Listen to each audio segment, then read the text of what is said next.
नमस्कार।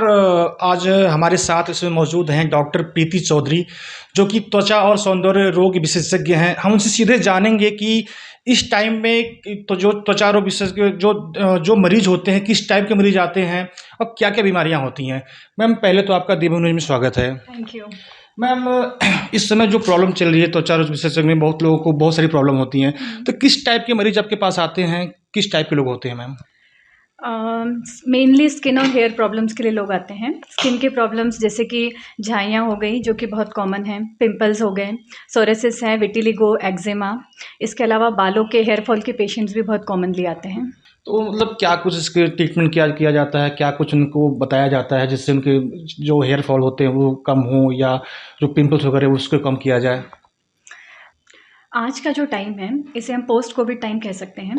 इसमें मेनली जो पेशेंट्स आते हैं वो हेयर फॉल के, स्किन एलर्जीज़, पिंपल्स, पिगमेंटेशन, इन प्रॉब्लम्स के आते हैं।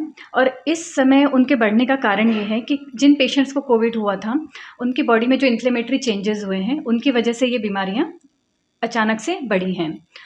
और इनकी रोकथाम के लिए अगर आप जानना चाहेंगे तो मैं ये कहूँगी कि सबसे पहले तो हमें हमारे खान-पान पे ध्यान देना है, अच्छी फूड हैबिट्स को डेवलप करना है, लाइफ़स्टाइल ठीक रखना है, टाइम पर सोना, टाइम पर उठना, इसको हमें मेंटेन करना है।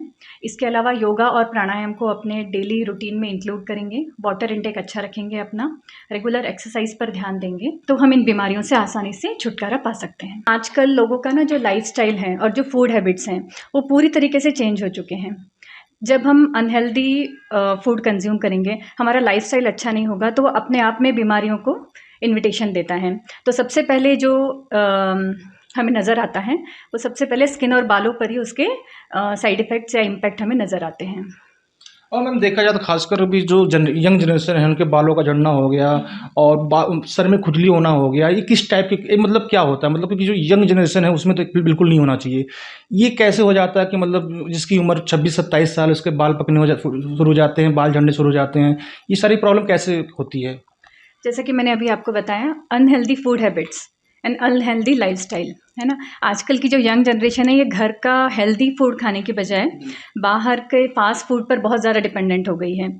प्रिज़र्व फूड, मैदा, जंक फूड और ये ड्रिंक्स, एरेटेड ड्रिंक्स, इन पे बहुत ज़्यादा डिपेंडेंसी हो गई है। तो इसकी वजह से क्या होता है, प्रॉपर नरिशमेंट नहीं मिलता है और जिसकी वजह से पिंपल्स या जैसे आप बालों की समस्या कह रहे हैं, हेयर फॉल, वो शुरू हो जाता है। कम एज में प्रीमेच्योर ग्रेइंग, मतलब बाल सफ़ेद होना शुरू हो जाते हैं। इसकी उपाय क्या है?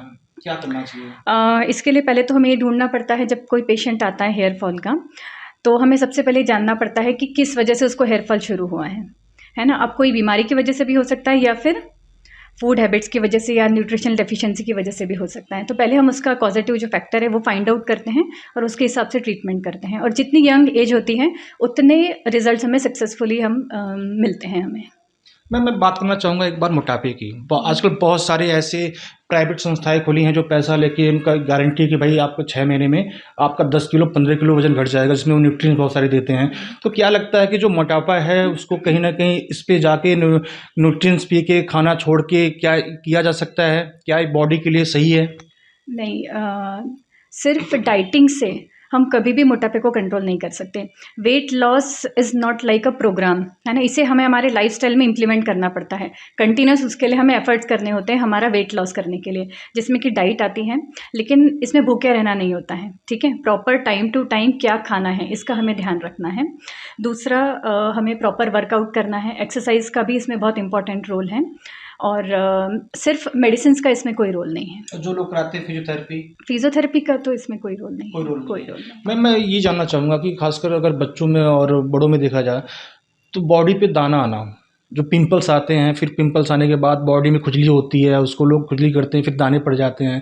वो कैसे होता है? क्यों होता है वो खासकर?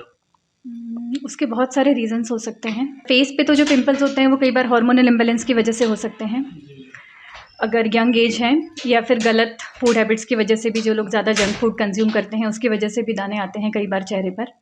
और बॉडी पे दाने आने का फंगल इन्फेक्शन भी हो सकता है और दूसरे वायरल इन्फेक्शंस भी होते हैं जिसकी वजह से बॉडी पर दाने आते हैं। मैम, मेरा लास्ट क्वेश्चन ये है कि जो दर्शक आपको देख रहे हैं, क्योंकि आप खुद एक डॉक्टर हैं, आप उन्हें क्या क्या बताना चाहेंगी? देखिए, मैं एक आयुर्वेदिक डॉक्टर हूँ, ठीक है? तो आयुर्वेद का जो मूल मंत्र है ना? आयुर्वेद जिस पे बेस करता है, संस्कृत का एक वो श्लोक है, स्वस्थस्य स्वास्थ्य रक्षणम आतुरस्य विकार प्रशमनं च।